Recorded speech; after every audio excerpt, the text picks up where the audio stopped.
এই আপা এই যে পাশে নেন জামা সেলর মেক্সি হেজাব বানাইলেন জামার কাপড় ক্রেতা আকৃষ্টে লোভনীয় এমন সব কথার বান ছড়ছেন দোকানি, তাতে ভিড় বাড়ছে দোকান ঘিরে। জামার কাপড় সেলরের কাপড় লন নায়রা গারারা সারারা বানান আলিয়া ভাট বানাবেন। রাজধানীর মোহাম্মদপুর সলিমুল্লাহ রোডের রবিবারের এই মেলায় তুলনামূলক কম দামে কেনাকাটা করতে ভিড় ক্রেতাদের।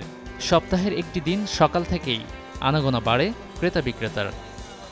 যেটা 240 টাকা ওইটা আমাদের এখানে 150 টাকা, যেটা এখানে আমাদের মার্কেটে 180 টাকা এটা আমাদের এখানে 120 টাকা, মার্কেটে যেটা 140 টাকা এটা আমাদের এখানে শুধু 80 টাকা। আমার হলো লেসের আইটেম, ঠিক আছে। আমি যেটা 10 টাকা গজ বিক্রি করি সেটা আপনি কোথাও থেকে পাইকারিও আনতে পারবেন না 10 টাকা, কারণ আমি লডে কিনি কমে বিক্রি করি।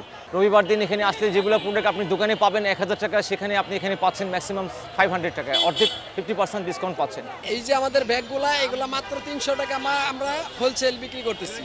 এটা যদি গেলে মার্কেট থেকে কিনতে যায় 500, 700, 800 টাকায় কিনতে হবে। রং বেরঙের পোশাক, গৃহসজ্জার পণ্য, রান্নাঘরের সামগ্রী, নানা কিছু শোভা পায় অস্থায়ী ছোট ছোট এসব দোকানে।